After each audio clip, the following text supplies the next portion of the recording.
নমস্কাৰ দৰ্শকসকল আপোনালোক সকলোকে অমূল্যবাণীলৈ স্বাগতম জনাইছো। আজিৰ ভিডিঅ'টোৰ বিষয় হৈছে ধনী বিলাসী জীৱন পাবলৈ আৰু সুন্দৰ আকৰ্ষণীয় হ'বৰ বাবে আজি আপোনালোকলৈ আগবঢ়াইছো এটা বিশেষ সহজ কিন্তু বিশেষ শক্তিশালী উপায়। উপায়টো আপোনালোকে ৰাতিপুৱা দুপৰীয়া বা ৰাতি যিকোনো এবাৰ কৰিলেও হ'ব বা আপুনি যদি ইচ্ছা কৰে তেনেহলে 2-3 বাৰো কৰিব পাৰিব। প্ৰধানকৈ এই উপায়টো গা ধুইহে কৰিব।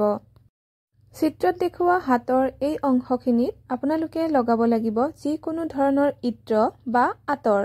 পূজাৰ দোকানত আপোনালোকে কিনিবলৈ পাব। তাৰ পৰা ইত্ৰ বা আতৰ কিনি আনিব, যিকোনো ফুলৰ গোন্ধৰ হ'ব পাৰে। দুয়োখন হাতৰ তলুৱাত এইদৰে এই অংশখিনিত যিটো আপোনালোকে গোল অঁকা দেখা পাইছে, আপোনালোকে গোলটো আঁকিব নালাগে বা আঁকিবলৈ কোৱা নাই, কিন্তু সেই গোলৰ ভিতৰৰ সেই অংশখিনিত এই আতৰ বা ইত্ৰ লগাব দুইখন হাতৰে। তাৰ পিছত ইখন হাতৰ এই অংশৰে সিখন হাতৰ এই অংশক ঘঁহিব আৰু ঘঁহোতে এটা মন্ত্ৰ 11 বাৰ গাব।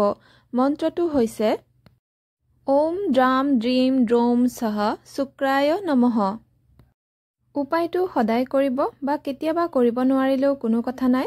কিমান দিন কৰিম কেইবাৰ কৰিম বুলি সুধি নাথাকিব, কেৱল যেতিয়াই মনত পৰে তেতিয়াই কৰিব।